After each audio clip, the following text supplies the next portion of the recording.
Welcome to Veteran Resource Podcast, where you will meet nonprofit organizations focused on improving the lives of veterans and their family members. Here is your host, Jeremy Paris. Welcome, everybody, to episode 108 of the Veteran Resource Podcast. I'm your host, Jeremy Paris. Just a quick reminder that there is still time to get in on the rewards for July. On the Patreon page, you can go to patreon.com/Jeremy Paris. That's patreon.com/Jeremy Paris, all one word. And you can see the rewards that we have there and choose which one is right for you. On today's episode, we have Dwayne Paro. Dwayne is very committed and passionate about supporting transitioning veterans. He is a combat veteran who served in the Air Force for 8 years and has spent the past 19 years supporting the federal government as a contractor in the Washington, D.C. area. Through his dedication, perseverance, self-discipline, integrity, and solid leadership skills, he has progressed to be a Chief Information Officer for a Federal Aerospace Engineering firm. Using his military and executive experiences, he has been able to step out as an entrepreneur and establish landmark life coaching in response to a support gap that exists for veterans. Due to his passion for supporting veterans, he has built a T.E.A.M Vets program that is focused on filling the gap that exists between what the Veteran Administration can provide and what transitioning veterans need to create and lead a fulfilling and empowering life that honors their duty and sacrifice. He is the host of the Charlie Mike podcast, which highlights the business successes of various combat veteranpreneurs. All right, let's jump right into the interview.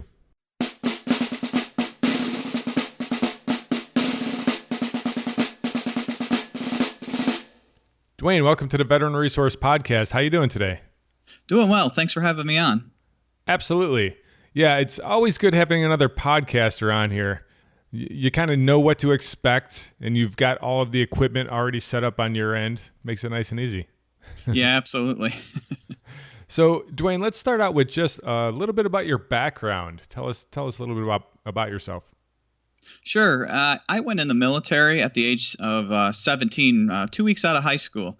I always knew I wanted to serve my country, and so on my 17th birthday, I invited my parents to go with me to sign on the dotted line next to mine to say, yep, you can take him. And so we did that, and then I was on delayed enlistment till I graduated high school. 2 weeks after, I was off to boot camp, and I spent 8 years total in the Air Force in the 90s, and my first duty assignment was in Super Lab in Rome Laboratory in Rome, New York. And from there, I did a tour in Operation Southern Watch in Saudi Arabia. And coming back from that, I was accepted into a special duty assignment at the Pentagon. And that's where I finished my career in the military. I transitioned out of the military into a federal contractor's job in the information technology realm in the Washington, D.C. area. And I've been in this area just over 20 some years, and I've climbed from the junior level system administrator position I stepped out to a chief information officer position with a Federal Aerospace Engineering firm. As well, I've had the ability to start my own business on the side, which is Landmark Life Coaching, which I use to coach veterans in transition. And so as part of that, I have my Charlie Mike podcast as well. So, I've been married 19 years, have one son who will be 16 this year, and a couple dogs. So that's pretty much the... Nice. So there's a bunch of things in there I want to jump on. First off, we have a lot in common based on your intro there. I went in right at 17 also, so I also had to drag my mom in there to sign the dotted line for me. Guess we can't be trusted to do it ourselves. But yeah. But makes you're really gonna go. Yeah, and it was also in the 90s. I got out in 2000 after 10 years, and I also got out here in the area. I was at Fort Meade, and then I also got into a federal contracting job doing IT work and worked my way up just like you. So very similar path, and now we're both doing podcasting. Write the book. Yeah, right? That's pretty cool. What took you from doing the IT work to wanting to do things for your veteran brothers and sisters with the life coaching? Yeah, that's a great question. I took a lot of time reflecting over a few years, actually, trying to determine what my next chapter would be in my life after our son graduates from high school. And the one thing I've always found missing over since I got out of the military was doing something that had greater value than personal return. And so I wanted to do something that was a lifestyle business, b, it gave back to the veteran community. And so I started looking at, well, what are my strengths individually to be able to move into something else? And the one thing that came to mind that I truly enjoy in my current job is not even the technology. It's the ability to have influence and be able to support those who are also coming up through the ranks and trying to get to a position similar to mine. And I really, at the end of the day, that's really what I enjoy doing. And so I decided to go and get some training, some formal training in coaching, and step out and create Landmark Life Coaching as a result. Very cool. Very cool. I also have gone through the life coaching program myself, and I didn't do it to become a life coach. I had it available to me, and I did it just because I thought that it would help with everything else that I was doing in the veteran community. And what I learned while I was taking the training is there are a lot of different types of life coaches that, ones work specifically with business, and others are helping with relationships, and some are working with addictions and maybe weight loss. And there's like a lot of different areas that you can cover. What are the key things that your life coaching business covers? Yeah, so I really focus on, like I said, veterans in transition or that have already transitioned and are looking to get to the next level. So that would cover things such as personal and professional, because a lot of people will feel like they're stuck in their career. But the more we ask questions and kind of dig into really where they're at, they end up finding that there's some personal things that they need to take care of. And once they get those out of the way, some of the professional things come more in line. And as well, one aspect of veterans in transition is the entrepreneurs. I've been attracting a good number of entrepreneurial veterans that are in transition, and so that's another reason why I decided on the particular niche that I did my podcast in, which focuses on the stories of veterans that have transitioned that became successful entrepreneurs. And so, with niching down to veterans in transition and having an entrepreneurial flavor, they don't have to, but I seem to be attracting the ones more so that do. That's really where I focus. And again, we cover both personal and professional. And the real key that I try to impress with my clients is, rather than focusing on technical skills from a professional perspective, let's focus on those core strengths that you developed in the military and see how we can leverage those to show how you can add value to any organization. That's great. And are these sessions that you're doing, are these in person or are these online, or how does that work? Yeah, they're actually over the phone. Some people like to do Zoom or Skype video, and that's okay. I can do that as well. And so for the ease of, time and being able to meet with more clients, doing it over the phone or doing it over the internet on a forum like Zoom or Skype allows for a lot more flexibility, and people being able to get home from their job before they get into a coaching session, for example, it gives them a lot more flexibility and to do that. Absolutely. Yeah. I've even heard people going into their car and, from work or something like that, they take a break and they go out to their car and do a session there. Sure. Yeah. So I saw that on the website you had something called T.E.A.M Vets program. Yeah. So that is my umbrella program that I put together that basically is the overarching program under Landmark Life Coaching, specifically for my one-on-one coaching, group coaching, and masterminds for veterans in transition. So it stands for Transition, Empower, Acknowledge, and Motivate Vets. Gotcha. And so you said that you do one-on-one and you also do group. Yeah. I created a 8-part Veterans Committed to Excellence group coaching program that I'll have up to 10 veterans in. And it's a great opportunity to focus on those core strengths and personal things that you need to take care of as you're transitioning into, back into the civilian sector, which has a slightly different culture than what we're used to in the military. And so the great thing with group coaching as well is it allows the veterans to share the cost of that coaching session. So, obviously, if you're doing one-on-one coaching, it costs a little more than if you're in a group of 10 people. You get, a more reduced rate from what you would have to pay for one-on-one coaching. Yeah, they both definitely have their advantages. I mean, doing one-on-one could be great for certain things that maybe you've got some private things that you want to you don't want everybody in the world to know about. Whereas the group session gives you that peer support also, and being able to hear different things from different people who might offer suggestions that could help you, could be beneficial as well. Absolutely. It's a really group coaching. It creates a really good supportive environment where you have multiple people in there supporting each other and holding each other accountable. And like you said, the vast number of experiences that everybody can bring and share gives you an even wider lens to look at your future with, where, people in one-on-one coaching, they are typically much more focused on a particular topic that they really want to work on, a particular area.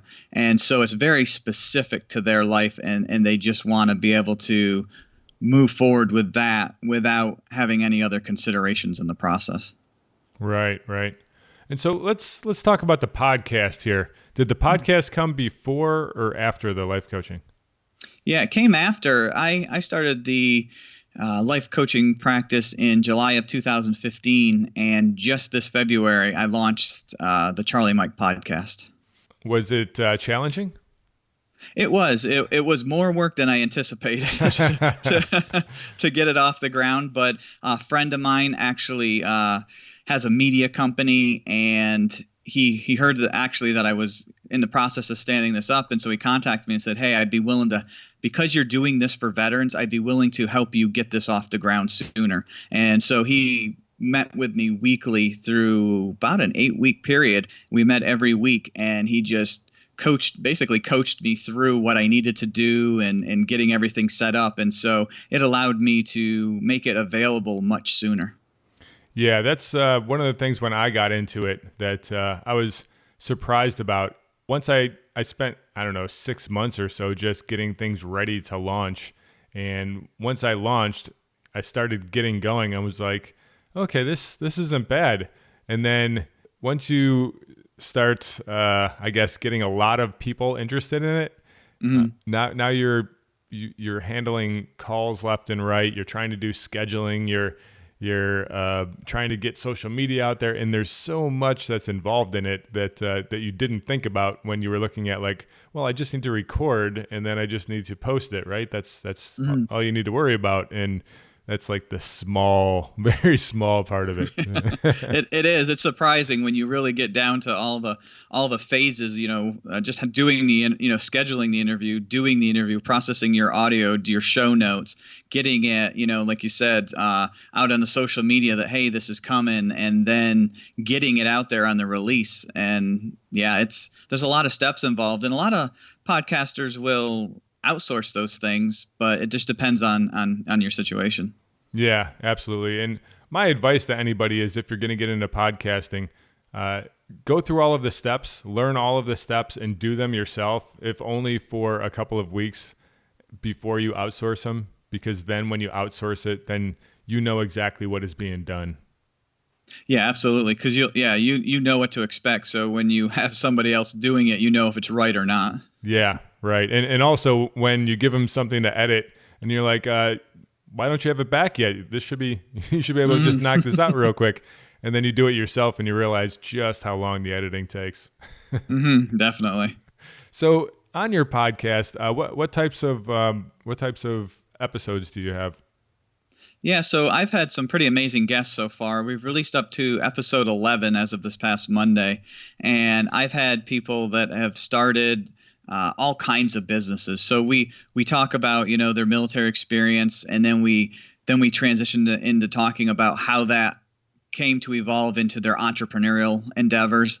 And, rather than being an opportunity for them to pitch their business, let's talk about those things that you learned in the military that you were able to bring over into your entrepreneur experience that have really helped to make you a success. And typically that just drives the rest of the conversation going forward, because there's so many different directions that can go in. Oh, yeah, absolutely. And I bet that's great for the listener, too, because they can now start in their head thinking about some different things that, oh, wow, I can relate to that because I've done those things in the military. So I could transfer those skills over to these things, too. Yeah, absolutely. It's and before I got into podcasting, I was an avid listener of a lot of different podcast shows, and I would just, I have, the typical ugly DC commute every day, and so while I'm sitting in my truck going to work and coming home, I just select a podcast and just listen to it, and I can get a couple episodes in by the time I get home of the various podcasts, and so there's a lot of information in, and I mean, when you think about podcasting, just pick a topic. There's more than likely a podcast that's being done on it. Yeah, or 100. Right. True. Yeah, that's exactly how I got into podcasting. Is I was listening, and I had an hour and a half commute every day. I was just listening to podcast after podcast after podcast, and John Lee Dumas was one of them. His Entrepreneur on Fire. So when I came up with the idea of I need to get the word out to veterans about all of these nonprofit organizations. And I was literally for days trying to figure out, now, how can I do this while I'm driving in my car and I'm listening to podcasts? And I'm like, I could do a blog, or maybe I could do a newsletter. How can I do this? And then it finally struck me, why don't you just do a podcast? Yeah. And I'll tell you, I've been blogging on Huffington Post for about I actually just had my anniversary on it for 1 year. Every week, putting out a blog on a specific veteran topic. And, while it's great, it's authorship by one person. And then that's actually really time consuming in itself to put out a quality product. And I really like the podcasting better because you get different perspectives and different, conversational ideas go back and forth, and gives the listener a broader range of opinions and ideas that are out there. Oh, absolutely. Yeah. And when I'm talking to guests, I get different ideas almost every week when I get done with a few episodes that I've been recording, and I get done and all of these ideas are pouring in my head of things that they said. And I'm like, how can I incorporate those into what I'm doing? Oh, absolutely. It's an amazing opportunity to get that knowledge firsthand. So yeah, I do the same. I'm listening and I'm engaged, but after, when I'm re-listening to it to process it, I almost have to stop sometimes because I'm start to think about, well, I need to be doing that. Yeah. Yep. I keep a scratch pad nearby. Mm-hmm. Yeah, I take a lot of notes during the actual podcast, so that one, it allows me to keep interactive and ask questions, and two, then I look at those notes later and I'm like, oh yeah, that's right, I need to get working on that. So going back to your program, who do you think is the ideal listener for your podcast? Do you think it's only for veterans who are getting into entrepreneurship, or who would you say it's for? Yeah, I would say it's pretty much anybody who's got a military or veteran background, to be honest, because when you talk about transitions, a successful transition should take a good amount of time. So if you're thinking about transitioning out and you're not sure if you're going to go get the typical job after, or if you're contemplating, well, I kind of have a little bit of entrepreneurial bug. During these interviews, you'll hear that some of the clients actually did go the standard job route and then switched to become an entrepreneur, or they got out and they were an entrepreneur, and while they enjoyed it, they were missing the ability to have some things that they wanted. So they said, well, I'm going to go get a standard job as well. And so they do the entrepreneurial aspect on the side. And so I mean, honestly, anybody who has a military experience and wants to hear success stories about veterans that have gotten out and gone down, the avenues in distinctly different ways from guest to guest, I think is key. Very cool. Going back to your life coaching, let's say that somebody comes to you with an issue. They say, hey, I'm having some trouble with this, or I think that I could use some coaching along these lines. Is it a set number of sessions that are set up, or is it an ongoing basis, or how does that work? Yeah, it depends on the client or the prospective client. We'll do a complimentary session. So first, you can see what my coaching style is, because everybody's not for everybody. And so we go through a 30-minute complimentary session, which, you come with a topic, and, we'll take 30 minutes and coach through it. That way you get the feel for it, because a lot of people haven't necessarily even experienced coaching. So they can say, okay, now I know what coaching is like, because there is some misconceptions on exactly what the coach is going to do during the session and or in between sessions. And so the typical coaching session is 60 minutes long, and we meet twice a month. And that way it gives the client time to work on those important things, because one thing I impress on the prospective clients is the heavy lifting happens between coaching sessions. So the coaching session is 60 minutes of us, the client doing most of the talking, and me being very inquisitive and presenting things back to them in another frame of reference to get them to, kind of self-realize some things that are already inside them. They just don't realize it until they start hearing somebody else talk about it in a little bit different way. And so then, at the end of the session, the client will agree to some actions that they are going to take over the next week, or the next, almost 2 weeks between sessions. And then, when they come back, the accountability from the coach is there. All right, you said you were going to do X, Y, and Z. How did that go? And we talk through those things and just kind of keep that rotation going. And, some clients, they'll come and they'll say after 90 days, I'm good. I think I have a handle on what I was hoping to get out of this, and they go off and prosper, or they may, start to struggle again and say, I really need to start coaching back up. And then there's some that they stick with it. They're like, okay, this was great. I'm really excelling. They can point to the value that they're getting out of the investment that they're making in coaching, and they just want to go on to the next, and the next. And we just keep working through, and the client is the one in the driver's seat. So they determine what we're going to talk about and what they want to work on. Oh, that's great. Excellent. Dwayne, is there anything that you don't touch, any topics that you might refer out? Yeah, absolutely. If somebody wants legal, financial advice, I certainly would, point them to finding a certified financial or legal resource, as well as if anything kind of borders on the line of discussing past events in their life that becomes very therapeutic in nature, that a certified therapist would be more qualified for, because coaches are not certified therapists. So, just to kind of draw the line of distinction, a therapist really helps you work with things in the past from a clinical perspective, where a coach, we will honor the past, be focused on where you want to go in the future. But as a coach, I will help you stay present in the moment to enjoy the process and really, move along through things systematically as you move forward, to help keep that focus. Do you ever work with other nonprofit organizations like the, Team Red, White, and Blues, or Got Your Six, or Bunker Labs, or anything like that?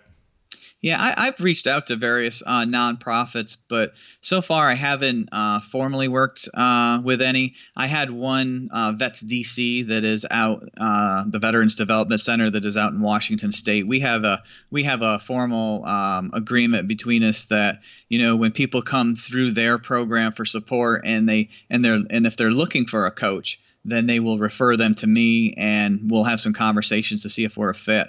A lot of organizations I find are kind of resistant to bringing in an outside source. They kind of want to have it internal, which, to some extent that's a positive for their organization, because you want to be able to provide as much internal value to those that are using your resources as possible. But I don't do a lot of collaboration with the various nonprofits so far. I would like to, but I haven't found the ones that are interested, I guess. Gotcha. Yeah, there's so many out there, for the different avenues that you might go down with some of your clients. Just knowing what's out there could definitely help with, referring them out and saying, this is great. So maybe for your homework, you should, you need to get some more people around you and get out of your house a little bit more. Why don't you go and connect with this organization, or, something along those lines? Oh, absolutely. Yeah. From that aspect, yeah, I refer clients all the time, and even people that aren't clients, in general conversation, it'll come up. And, like you said, Bunker Labs, right? Amazing entrepreneurial based organization that is just growing like wildfire, and it's all over the country. So, whenever I get into any type of entrepreneurial discussion, in some shape or form, Bunker Labs comes up. So yeah, I've been hearing it a lot on my end too. Yeah. I've talked to a lot of the executive directors in the different regions to see what they have going on and understand, and that way, like you said, when somebody needs a referral, I feel very comfortable with sending them to an organization like that. Yeah, I stopped in the one down in D.C. I was meeting with Hill Vets, and we met over there. They got a really cool office. Yeah. Oh, yeah. Most of their offices are pretty neat the way they've got them set up. Yeah. So is there any standard piece of information that you could give to somebody that is contemplating whether or not they should have a life coach? Yeah, I mean, I think the key piece is to see it as an investment rather than an expense, right? You spend a lot of money on things in life, and I always encourage people to invest in themselves, because that's your best bet. The more you can invest in yourself, the better chances you're going to be successful in the future. And having a coach is an investment. The monthly costs are very similar to what I equate to putting money into your 401k or an IRA or any other type of investment. You're putting that money out there with the intent that this is going to make your future better. Well, that's the same thing with paying for a life coach. Is you're investing in your future, and now you're going to do some work, some hard work at times that will get you over some humps that you've been dealing with typically for a long time. And it's just amazing when you see people get over those. Then they start to really see that value, and that, yeah, this is actually an investment in my future, because now I can do all these new things that I wasn't prepared to before.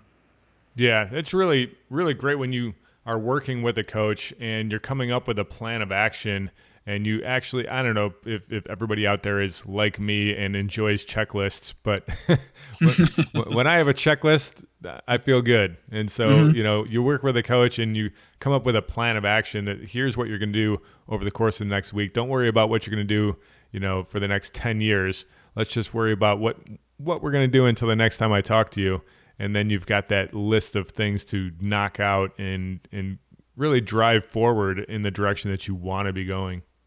Yeah, absolutely. That's key. It's the direction that they want to be going, because when you go to a lot of programs, they're very cookie cutter, and they are a one size fits all. So no matter what your personal vision is, no matter what your personal goals are, the training is what it is. But when you come with a coach, it's totally customized. There's no cookie cutter approach, and each session is different by client. Each session is even sometimes different for the same client, where we'll go down one path for a period of time, and then the client will decide, you know what, this has been good, but I think out of this I've realized I really need to focus more on the following, and so we kind of switch gears because that's what they want to do. Where if you're in some of these training programs, you get module A, then you get module B, and you get module C, and on down through, regardless of if you've realized something and need to make a shift. And so that is another big, value of coaching. Excellent. So Dwayne, for the listeners out there that are listening to what you're saying, they want to get plugged in and start listening to your podcast.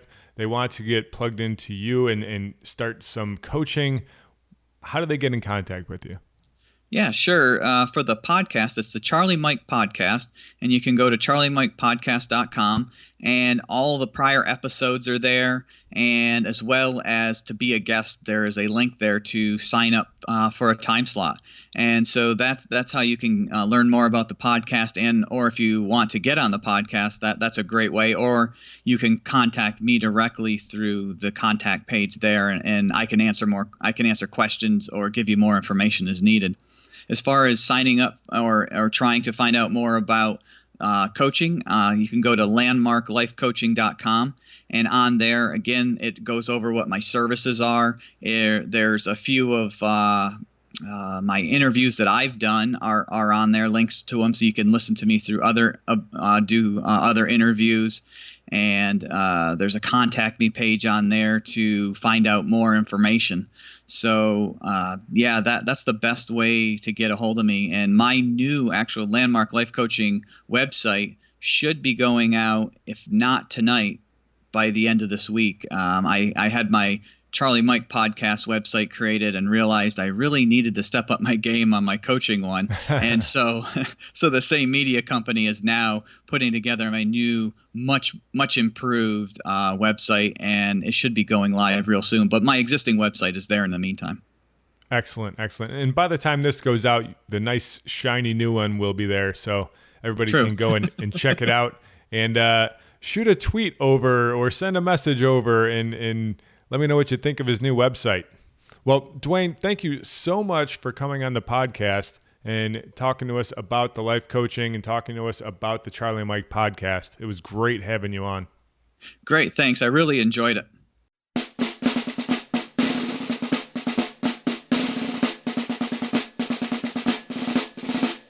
Thank you so much for listening to this episode. Make sure you go and check out the show notes. You can find those at veteranresourcepodcast.com/108. And also get over to the Patreon page and check out the rewards. You can still get in on those for July. And you can find that at patreon.com/Jeremy Paris. That is all I have for you this week. I hope that everybody has a great 4th of July weekend. Be safe, and I'll see you next week for episode 109.